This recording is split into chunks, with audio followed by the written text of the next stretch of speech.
يا أيها الذين آمنوا إذا نودي للصلاة من يوم الجمعة فاسعوا إلى ذكر الله وذروا البيع ذلكم خير لكم إن كنتم تعلمون.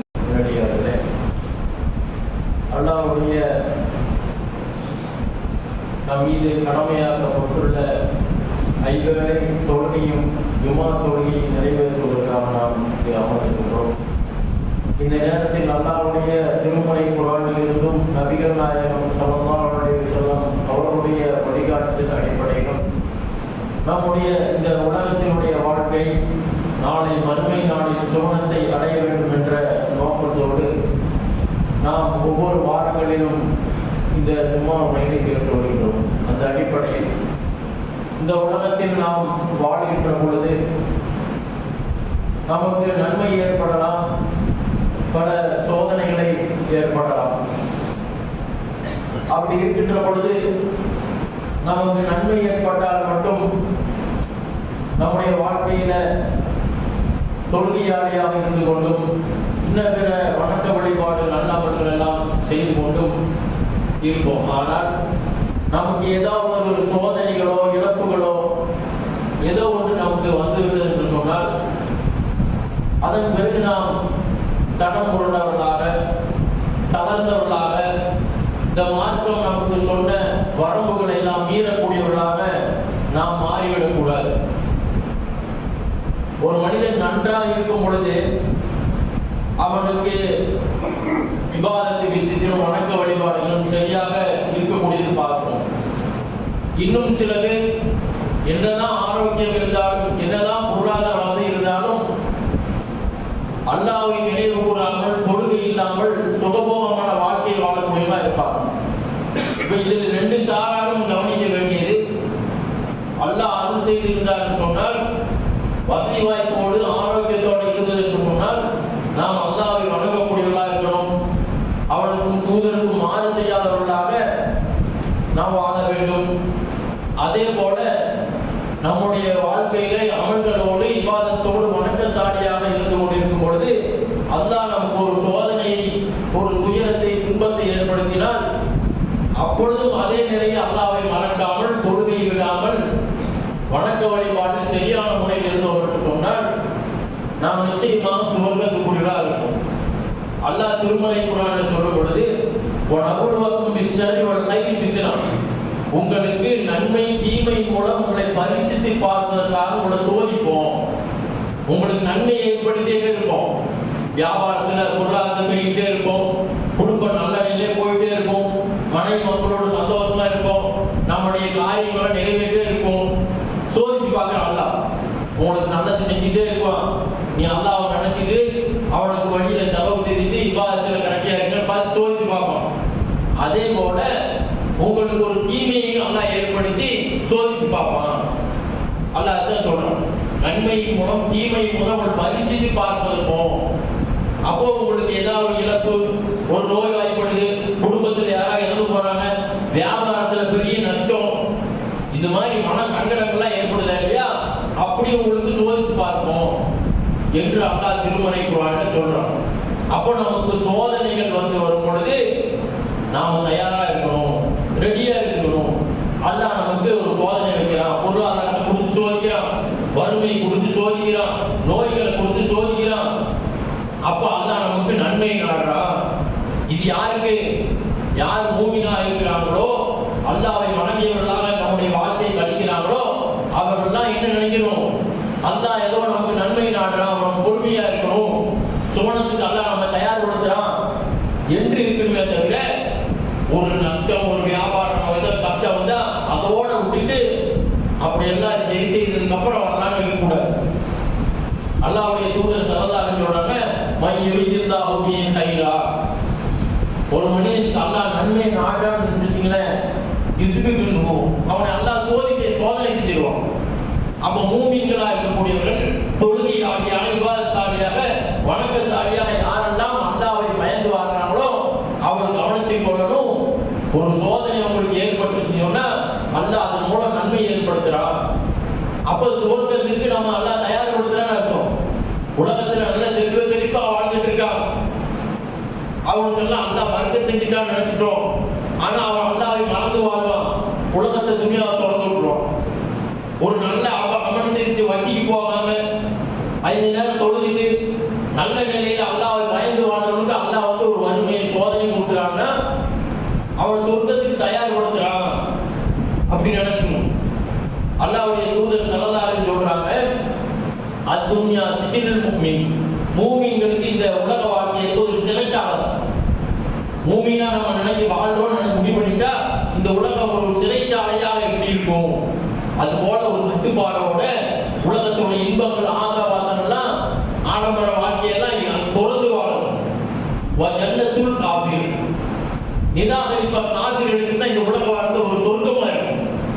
அது முஸ்லீம் அல்லாதவராக இருந்தாலும் முஸ்லீமா இருந்தாலும் வட்டி வாங்குவான், நல்ல வரவு செலவு பண்ணுவான், வியாபாரத்தில் போய் பேசுவான், ஹராமான வியாபாரம் செய்வான், தொழுகை இல்லாமல் இருப்பான். இப்படி இருக்கிறவங்களுக்கு சுகமான வாழ்க்கை இருக்குமா இல்லையா? அவனுக்கு இந்த உலக வாழ்க்கை என்பது ஒரு சொர்க்கம் என்று அல்லாஹ்வுடைய தூதர் ஸல்லல்லாஹு அலைஹி சொல்றாங்க. அதே போல ரசூலுல்லாஹ் சொன்னாங்க, உஜிபத்து நாரு பிஸ்ஸஹவாத், நரகம் இருக்குதுல்ல, இந்த நரகம் வந்து மனோ இச்சைகளால் மூடப்பட்டுள்ளது. மனோ இச்சைப்படி தன்னுடைய வாழ்க்கை எவனெல்லாம் வாழ்றானோ, நல்ல இந்த உலக வாழ்க்கையே முக்கியம். அடுத்தவங்களை பார்க்க வேண்டியது, அவங்க எப்படி எல்லாம் வாழ்றாங்க பார்க்க வேண்டியது. இன்னைக்கு சம்பாதிக்கணும்னா வட்டி இல்லாம வேலை நடக்காது. இப்படி பொய் சொல்லாம எல்லாம் வியாபாரம் பண்ண முடியாது இந்த காலத்துல. இப்படி எல்லாம் வாழ்றாங்கல்ல, காரணம் சொல்லிட்டு அவனுக்கு நரகம் சூழப்பட்டுள்ளது.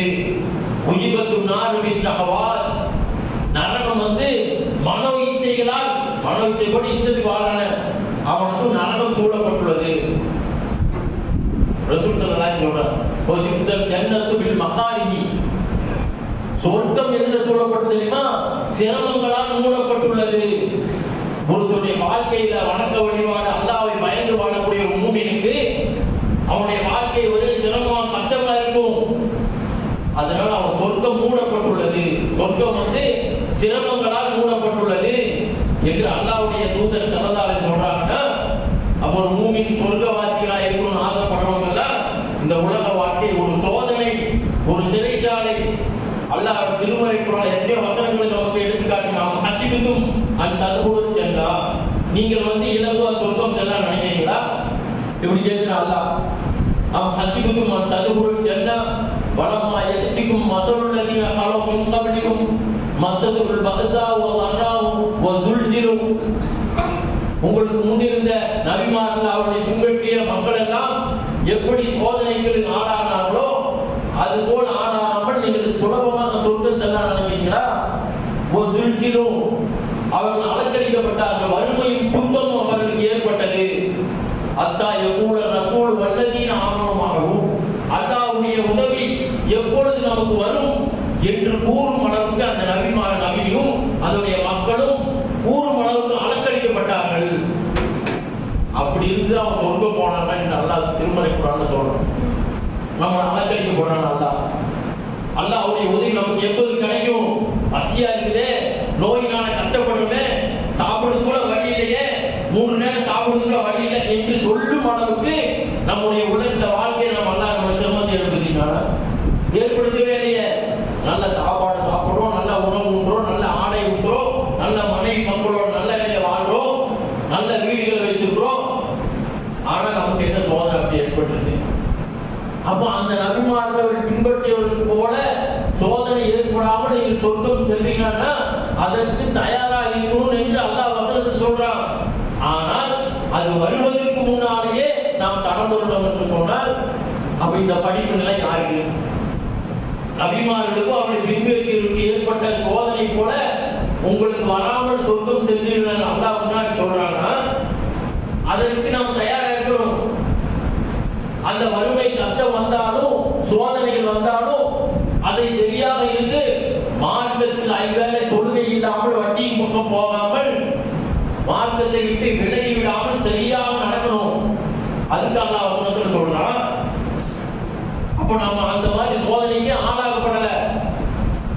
சிறு சிறு சோதனைகள் நமக்கு இருக்கும். நபிமார்களோடு அவர்கள் பின்பற்றிய நபி தோழர்கள் எல்லாம் ஒப்பிட்டு பார்க்கும் பொழுது நமக்கு ஏற்படும் ஒரு சோதனையே கிடையாது. ஆனால் நம்மளை பார்வையிட அது பெரிய சோதனையா சொல்ல வேண்டியது. என்ன அப்படி சோதனை வருது? வட்டி வாங்காமல் வியாபாரம் பண்ண முடியாது, பொய் சொல்லாம வியாபாரம் பண்ண முடியாது. இதெல்லாம் இன்னைக்கு காலத்துக்கு பொருந்தாது. இப்படி சொல்லிட்டு தான் சின்ன சின்ன விஷயங்கள் எல்லாம், பெரும் பாவங்களை எல்லாம் சர்வ சாதாரணம் செய்யணுமா இல்லையா? அப்ப நமக்கு வாழ்க்கையில அல்லாஹ் சிறிய சோதனை கொடுப்பான், சிறு சிறு துன்பங்களை கொடுப்பான். உடனே நம்ம தளர்ந்து விடக்கூடாது. கொஞ்சம் தலைவலியா இருக்கும், காய்ச்சலா இருக்கும், உடனே பள்ளிவாசல் பக்கம் பார்க்க முடியாது. இந்த மாதிரிலாம் இருக்கிற மாதிரியா? ரசூல் ஸல்லல்லாஹு அலைஹி வஸல்லம் தொழுக முடியாதவங்கள உட்கார்ந்து தொழுகுங்க, நின்று முடியாதவங்க உட்கார்ந்து தொழுங்க, உட்கார்ந்து முடியாத படுத்து தொழுங்க, படுத்து உங்களுக்கு முடியாத செய்கையா எப்படியா தொழுகணும். இந்த மாதிரி நம்ம எத்தனை பேர் தொழுகிறோம்?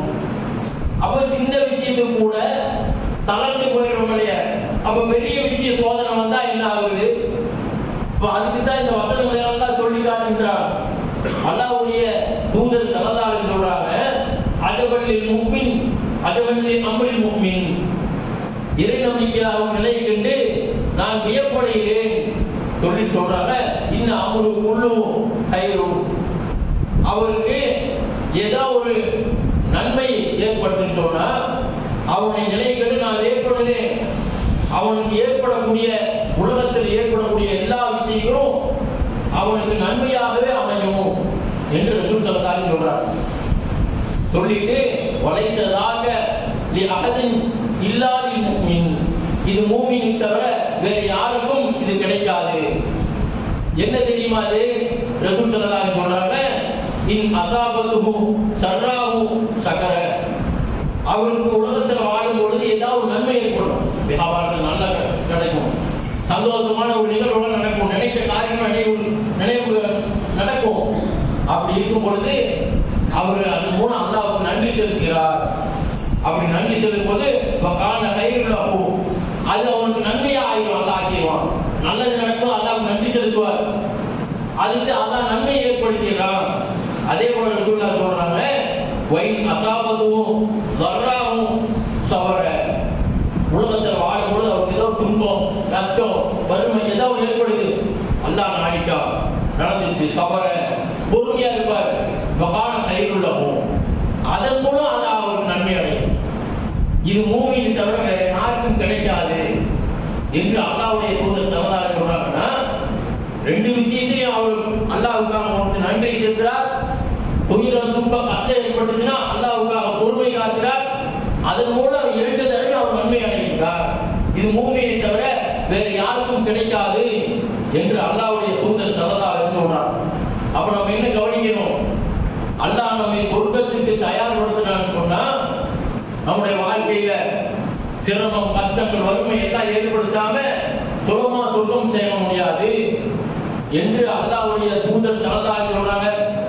அல்லாஹ் திருமறை குர்ஆனில் நமக்கு சொல்லி காட்டுகிறார், அஹ்சிபன் நாசு அன் யுத்ரகு அன் யகூலு ஆமன்னா வஹும் லா யுஃப்தனூன், நீங்கள் நம்பிக்கை கொண்டோம் என்று சொல்றதன் காரணமாக உங்கள் சோதிக்கப்படாமல் விட்டு விடுவார் என்று மனிதர் எண்ணிக்கொண்டார்களா?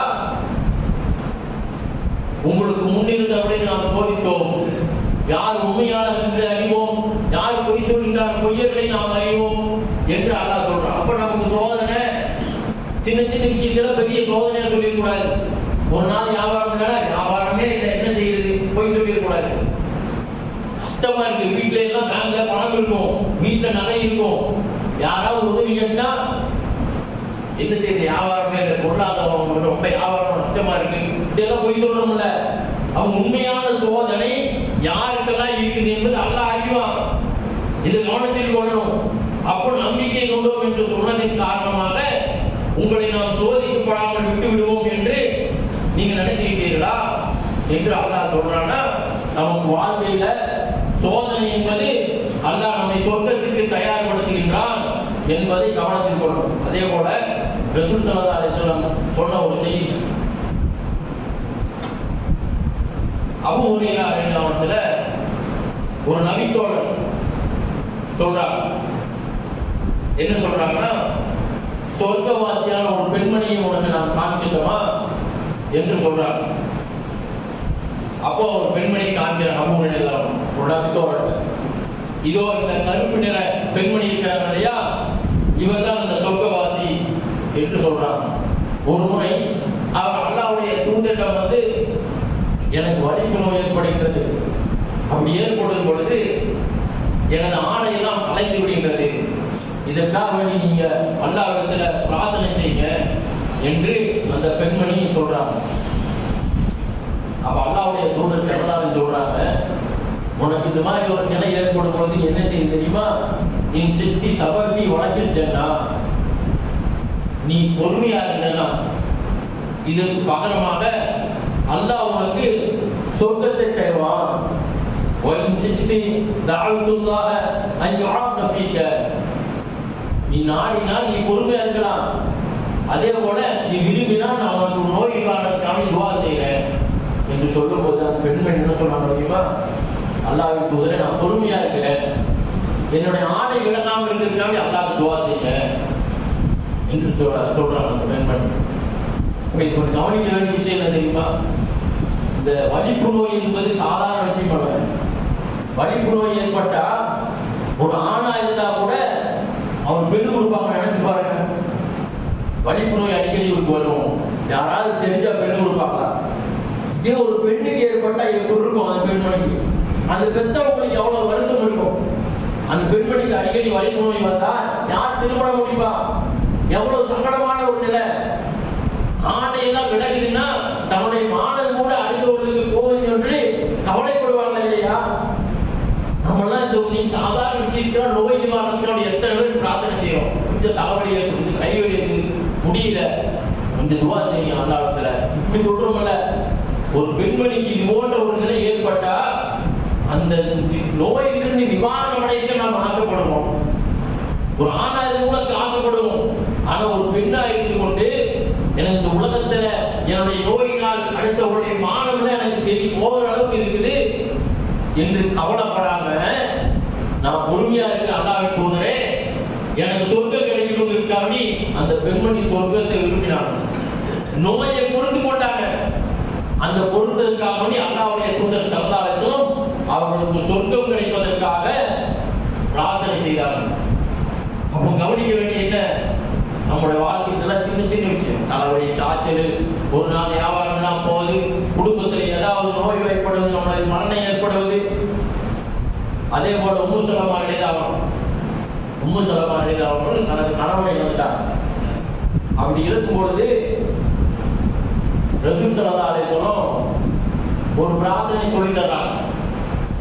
யாருக்காவது துன்பம் ஏற்பட்டா, இழப்பு ஏற்பட்டா, காலு இன்னா லில்லாஹி வ இன்னா இலைஹி ராஜிஊன் இப்படி சொல்லிவிட்டு அல்லாஹ் மக்திர்னி பி முஸீபத்தி வஃபுல் லி கைரம் மின்ஹா, யாராவது சொல்லிவிட்டு இந்த பிரார்த்தனை செய்தால் அல்லாஹ் அவருக்கு ஏற்பட்ட துன்பத்திற்காக அதற்கு பகரமாக சிறந்ததை அல்லாஹ் கொடுப்பான் என்று சொன்ன உடனேயே அல்லாஹ்வுடைய தூதர் ஸல்லல்லாஹு அலைஹி வஸல்லம் சொல்லிவிட்டார்கள். அதை நான் பிரார்த்தனை செய்தால் எனக்கு அல்லாஹ்வுடைய தூதரே எனக்கு கணவராக அல்லாஹ் ஏற்படுத்தினார் என்று உம்மு சலமா அவர் சொல்றாங்கன்னா, உலகத்தில் வாழும் பொழுதே அல்லாஹ்வின் மீது நம்பிக்கை வைத்தவர்களாக பொறுமையா இருந்து சொன்னா அல்லாஹ் இந்த உலகத்திலே நன்மை தருவான். இல்லை என்று சொன்னால் மறுமையில சேமிப்பா இருப்பான். ரசூல் ஸல்லல்லாஹு அலைஹி வஸல்லம் சொன்னாங்க, மூமின் முஸ்லிமுடைய பிரார்த்தனை அல்லாஹ் வீணாக்க மாட்டான். எப்படி உலகத்திலே அல்லாஹ் ஏற்படுத்துவான், இல்லைன்னா மறுமையில அதை நன்மையாக சேமிப்பான். அல்லது இந்த உலகத்துல ஏதாவது ஒரு ஆபத்து துன்பம் வருவது அதிலிருந்து நீக்குவான் என்று அல்லாஹ்வுடைய தூதர் ஸல்லல்லாஹு அலைஹி வஸல்லம் சொன்னார். இப்படி நம்ம முஸ்லிமா உலகத்தில் நம்ம பிரார்த்தனை செய்வோம், நடக்காது, வேஸ்ட் நினைக்கூடாது, மறுமையில சேமிப்பா பார்ப்போம்.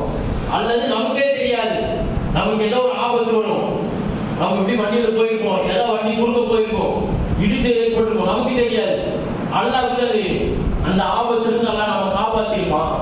ஒண்ணு மறுமையில சேமிப்பான், அல்லது உலகத்திலே நிறுத்தி காட்டுவான், அல்லது நமக்கு ஏற்படக்கூடிய ஆபத்திலிருந்து நம்மை காப்பாற்றுவான் என்பதை புரிந்து கொள்ள வேண்டும். அதே போல அல்லாஹ்வுடைய தூதர் ஸல்லல்லாஹு அலைஹி வஸல்லம் சொல்றாங்க, மாமின் அப்தி துஸீபு முஸீபத்துன். எப்படி சொல்றாங்க, இத சொல்றாங்க, ஒரு முஸ்லிமுக்கு ஏதாவது ஒரு துன்பத்தை கொடுத்தீங்கன்னா அதற்கு பகரமாக பொறுமையா இருந்தா அல்லாஹ் அதன் மூலம் நன்மையை அல்லாஹ் தருவான் என்று அல்லாஹ்வுடைய தூதர் ஸல்லல்லாஹு அலைஹி வஸல்லம் சொன்ன செய்தி இந்த முஸ்லிம்ல பதியப்பட்டுள்ளது. அதே போல இந்த உலக வாழ்க்கை, வியாபாரம், குடும்பம், வியாபாரம், வேலை என்று தன்னுடைய வாழ்க்கையே கழித்துக் கொண்டிருந்தோம்னா அவங்க முஸ்லீமா இருந்து நம்ம என்ன பிரயோஜனம்? எதுக்காக நம்ம முஸ்லீமா இருக்கிறோம்? இஸ்லாம் தான் சிறந்த மார்க்கம், திருக்குர்ஆன் தான் இறைவேதம், ரசூல் ஸல்லல்லாஹு அலைஹி வஸல்லம் இதுதான் சரியான மார்க்கம் என்று சொல்லிட்டு நம்முடைய வாழ்க்கையில சரியான முறையில சொன்னா நமக்கு அல்லாஹ் துனியாவை திறந்து விட்டுருவான், நல்ல நெல்ல வாழ வச்சிருவான், மறுமையில நஷ்டவாளி ஆயிடும். அல்லாஹ் திருமறை குர்ஆன்ல வசனம் சொல்றான், குல் மன் கான ஃபி தலாலத்தி ஃபல்யம்துல் ரஹ்மான் மத்தா. அநியாயக்காரன் அளவற்ற அருளாளன் அவனுக்கு கால அவகாசத்தை நீட்டிக் கொண்டே இருப்பான், நல்ல நிலையை வாழ செய்வான், விட்டு பிடிப்பான். வலா யஹ்ஸபன அல்லதீன கஃபரு அன்னமா நும்லிலஹும் கைருலி அன்ஃபுஸிஹும். இந்த உலகத்துல அவன் அநியாயக்காரன் பாவத்தை செஞ்சுக்கிட்டே விட்டுருப்பான், எனக்கு எதுவுமே நடக்குது இல்லையே, நல்லதான வாழ்ந்துட்டு இருக்கிறோம் என்று அல்லாஹ் விட்டுட்டே இருப்பான், கால அவகாசத்தை நீட்டிக்கொண்டே இருப்பான், அவனுக்கு நன்மை என்று நினைத்து விடான். நமக்கு நல்லதுதான் நடக்குது, வட்டி வாங்குற, பொய் பேசுற, வியாபாரம் பண்ற, நல்ல நினைக்கிற, எந்த கெடுதலும் இல்லையே, நல்ல நாளுக்கான துணியால வாழ விட்டுருவான். அல்லாஹ் மறுமையினால அவனுக்கு நரகத்தை ஏற்படுத்துவான். இன்னமா நும்லிலஹும் லியஸ்தாது இஸ்மன் வலஹும் அதாபும் முஹீன். அவர்களுக்கு கேடுதான் இருக்கின்றது, நாளை மறுமையில அவன் நரகத்தில் துன்புறுக்கும் வேதனை கொடுப்பேன். உலக வாழ்க்கையில் நல்ல நீங்க வாழ்ந்தான்னா நல்ல வாழ செய்த மக்கள் மத்தியில எந்த சோதனை இருக்காது. மூமினா இருக்கக்கூடியவனுக்கு அல்லாஹ் நல்ல சோதனை கொடுப்பான், சொர்க்கத்தில் உடனே சேர்த்திடும். அப்ப உலக வாழ்க்கையில ஏமாந்தர கூடாது. அல்லாஹ்வுடைய தூதர் ஸல்லல்லாஹு அலைஹி சொல்றாங்க, இந்த உலகத்துல நல்ல சுபகமான வாழ்க்கை வாழ்ந்தவன கொடுத்திருக்காங்க இல்லையா, அவங்க என்ன பண்ணுவாங்க, மறுமை நாள்ல நரகத்தில் அப்படியே உள்ள விட்டு வெளியெடுத்து கேட்பான்.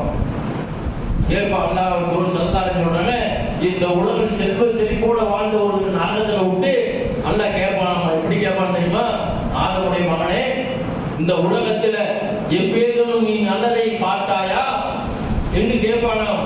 எப்பேதும் அருள்கொடை உனக்கு ஏதேனும் வந்ததா, கிடைத்ததா என்று அல்லாஹ் கேட்கும் பொழுது அந்த சுகபோகமான வாழ்க்கை வாழ்ந்தானா இல்லையா, அல்லாஹ்வை மறந்தவனாக, மார்க்க வரலை மீறியவனாக, உலகத்துடைய காட்சி பொருளாக, மக்களுக்காக பெருமை அளிப்பதற்காக, பெருமைக்காக வேண்டியும் பகட்டுக்காக வேண்டியும் உலக வாழ்க்கை தேர்ந்தெடுத்தான இல்லையா, அப்பேற்பட்ட ஒருத்தர் நரகத்தில் விட்டு அல்லாஹ் கேட்கும் பொழுது அவன் என்ன சொல்லுவாங்கன்னா, அல்லாஹ்வின் மீது ஆணையா, அவனுக்கு எதுவுமே எனக்கு எந்த விபத்தையும் அனுபவிக்கலையே, எந்த அருள்கொடை எனக்கு கிடைக்கலையே என்று சொல்வானாம். அதே போல இந்த உலகத்தில் வாழ்ந்த ஒரு சொர்க்கவாசி அல்லாஹ் சொர்க்கத்தில் விட்டு கேட்பான். சொர்க்கத்தில் அப்படியே உள்ள விட்டு வெளியெடுத்து கேட்கும் பொழுது அந்த மனிதனுக்கு அல்லாஹ் கேட்பாயா, இப்னு ஆதமுடைய மகனே, இந்த உலகத்துல ஏதாவது இன்பத்தை நீ அனுபவித்தாயா? பிடிக்காமல் ரைட்ட புகுசுல் கத்து அல் மர்ரபிக சித்தத்தன் கத்து. இந்த உலகத்துல நீ ஏதாவது துன்பத்தை ஏதாவது கண்டியா, சிரமம் ஏதாவது உனக்கு ஏற்பட்டதா என்று இந்த உலகத்துல பெரும் கஷ்டத்தையும் நஷ்டத்தையும் வறுமையும் துன்பமும் நோயினாலும் எல்லாத்தையும் அனுபவிக்க ஒரு மனிதன். அந்த மனிதன் கேட்கும் பொழுது பயப்போல் அவர் சொல்வார், நான் வல்லாஹி, அல்லாஹ்வின் மீது ஆணையா, யா ரப்பி, மா மர்ரபி புசுல் கத்து வலா ரஐது சித்தத்தன் கத்து. யா அல்லாஹ், இந்த உலகத்தில் நான் எந்த சிரமத்தையும் அனுபவிக்கல, துன்பம் நான் என்னன்னே எனக்கு தெரியாது, அப்படி இல்லை. ஆனா யாரு இந்த உலகத்துல வறுமையும் பல நோய்களுக்கும் பல சோதனைகளுக்கும் எல்லாருக்கும் ஆனான ஒரு மனிதன் அல்லாஹ்வுக்காக நீ பொறுமையா இருந்த, நம்ம சொல்றோம்ல, அஜபலில் முஃமின், மூமின்களுக்கு அனைத்துமே அவனுக்கு நன்மையா இருக்கணும். அவருக்கு ஏதாவது துன்பம் இருப்பா, பொறுமையா இருப்பார், அல்லாஹ் அவனுக்கு நன்மை ஏற்பட்டு அப்பவும் நன்றி செலுத்துவார். இப்பேற்பட்ட மூமின் தான் ஏற்பட்டு சொன்ன அந்த மாதிரி ஒரு மனிதர் வாழ்ந்துட்டு உலகத்துல வறுமையை கஷ்ட துன்பத்தை அனுபவித்த ஒரு மனிதன் அல்லாஹ்வுக்காக நீ பொறுமையா இருந்த அல்லாஹ்வோட சொர்க்கத்தில் விட்டு கேட்கும் பொழுதுதான், நான் உலகத்துல எந்த சிரமத்தையும் துன்பத்தையும் அனுபவிக்கையா அல்லாஹ் என்று சொல்லுவாங்கன்னா, அப்ப நம்ம யாரா இருக்கணும்? ஆசைப்படுறோம். உலகத்துல நம்ம யாருமே ஏழையா இருக்குன்னு ஆசைப்பட மாட்டோம். ஆனா மறுமையில எப்படி ஆசைப்பட தெரியுமா? நம்ம ஏழையா இருந்துக்கலாமே ஆசைப்படுறோம். ஏன் தெரியுமா? அல்லாஹ்வுடைய தூதர் ஸல்லல்லாஹு அலைஹி சொல்றாங்க, எனக்கு சொர்க்கம் நரகம் காட்டப்பட்டது, அதுல ஏழைகள் தான் அதிகமா இருக்கின்றார்கள், நரகத்துல பார்த்து அதிக பெண்கள் தான் இருக்கின்றார்கள் இப்படி சொல்றாங்க. அதே போல ரசூலுல்லாஹ் சொல்றாங்க, ஏழைகள் சொர்க்கம் சென்ற பிறகு 500 வருடத்துக்கு பிறகுதான் வசதி படைத்தவர் சொர்க்கம் செல்வார்கள். நினைச்சு பாருங்க. வைன யௌமன் இன்த ரப்பிக கல்பசனத்து மிம்மா தஅல்தும். 500 வருடம் நாம் வாழக்கூடிய 500 வருடம் மறுமை நாளை நம்ம தாமதிக்க வச்சு சொர்க்கத்துக்கு அனுப்புனா அந்த மறுமை நாளை நம்ம எப்பேற்பட்ட நிலையா இருக்கும்? சூரியன் 1 மைல் தொலைவில் இருக்கும். விசாரணை யாரை நம்ம தாமதப்படுத்தி வச்சிருப்பான். 500 வருடம் ஏழைகள் சொர்க்கம் சென்ற பிறகு பணக்காரர் 500 வருடம் செல்வாங்க. நாம வாழக்கூடிய 500 வருடம் எப்படி இருக்கும்? அல்லாஹ் திருமறை குர்ஆன்ல எப்படி சொல்றா? கால்பசனிக்கு மிம்மா தஅல்தும். நீங்கள் வாழக்கூடிய 1000 ஆண்டுகள் கழிந்தால் தான் அல்லாஹ்விடத்தில் ஒரு நாள் என்று அல்லாஹ் குர்ஆன்ல சொல்றான். அல்லாஹ்விடத்தில் 500 ஆண்டுகள்னா என்ன ஆகுது? அப்பேற்பட்ட மறுமை நாள்ல இது 2 விஷயம் கவனிக்கணும். ஏழைகள் சொர்க்கம் சென்றாங்கன்னா அது எந்த ஏழையா இருக்கணும்? அல்லாஹ்வை வணங்கியவர்களாக, பாவத்தில் ஈடுபடாதவர்களாக, உண்மையான மூமினா ஏழையா இருக்கணும். உலகத்துல தொழுகை இல்லாமல் வட்டி வாங்கி கொண்டு உலக வாழ்க்கையை கழித்துக் கொண்டு ஒரு ஏழையா இருப்பானே, காலையில போனா நைட்டு தான் வருவார். வியாபாரம், வேலை, கஷ்டம், சொர்க்கம் போயெல்லாம் நினைக்க கூடாது. அது ஒரு விஷயம். அதே போல பணக்காரர்கள் வசதி படைத்து 500 வருடம் கழிச்சு சென்றாங்க இல்லையா, சொர்க்கத்துக்கு அல்லாஹ் அனுப்புறானே. சொர்க்கத்துக்கு போறவங்க யாரா இருக்கணும்? இபாதத்தாரியா, வணக்கசாலியா இருக்கணும். அல்லாஹ்வுக்கு தூதருக்கு கட்டுப்பட்டவங்க தான் சொர்க்கம் போக முடியும். அது எதை பின்பற்றாத உலக வாழ்க்கையில இந்த பணக்காரர்களால சொர்க்கம் போக முடியுமா? அப்போ சொர்க்கம் 500 வருடத்துக்கு செல்லக்கூடியவர்கள் அல்லாஹ்வுக்கு கட்டுப்பட்டு நடந்த மூமின்கள் தான் சொர்க்கம் போறாங்க. எல்லா பணக்காரரும் போக முடியாது. அப்ப ஏழைகளா இருந்தால் யாரு போவாங்கன்னு தெரிஞ்சுக்கணும். வசதி படைத்தவர்கள் போறாங்கன்னா யாருக்கு தெரிஞ்சுக்கணும். அப்ப நம்ம மறுமையில அப்ப நம்ம என்ன நினைப்போம்? சொர்க்கத்துக்கு 500 வருடத்துக்கு முன்னாடி போல ஆசைப்படுறோம்ல. அப்போ உலகத்திலேயே அதே மாதிரி ஆசைப்படணும். நமக்கு வறுமை இருக்குது, அல்லாஹ் நாடிட்டான். நோய்வாய்ப்பட்டோம், அல்லாஹ் நாடிட்டான். வட்டிக்கு போயிடக்கூடாது, தொழுகை விடக்கூடாது, பாவத்தில் ஈடுபடக்கூடாது. அல்லாஹ் இந்த உலக வாழ்க்கை சிறைச்சாலையா தான் மூமின் வச்சிருக்கான் என்று கட்டுப்பட்டவர்களாக நாம் வாழ்ந்தோம் என்று சொன்னால் நிச்சயமாக நம்முடைய கஷ்ட வறுமையெல்லாம் பெரிய விஷயமா இருக்காது. மறுமைக்கு நமக்கு அல்லாஹ் சொர்க்கத்துக்கு தயார்படுத்துகின்றான் என்பதை புரிந்து கொண்டு வறுமை, கஷ்டம், துன்பங்கள் எல்லாம் நாளை மறுமை நாளில் நமக்கு சொர்க்கத்துக்கு சொல்வதற்காக மூமின்களை அல்லாஹ் தயார்படுத்தினான் என்பது உணர்ந்தவர்களாக இந்த உலக வாழ்க்கை மறுமை வெற்றிக்காக அமைத்துக் கொள்ள வேண்டும் என்று கூறி இந்த முதல்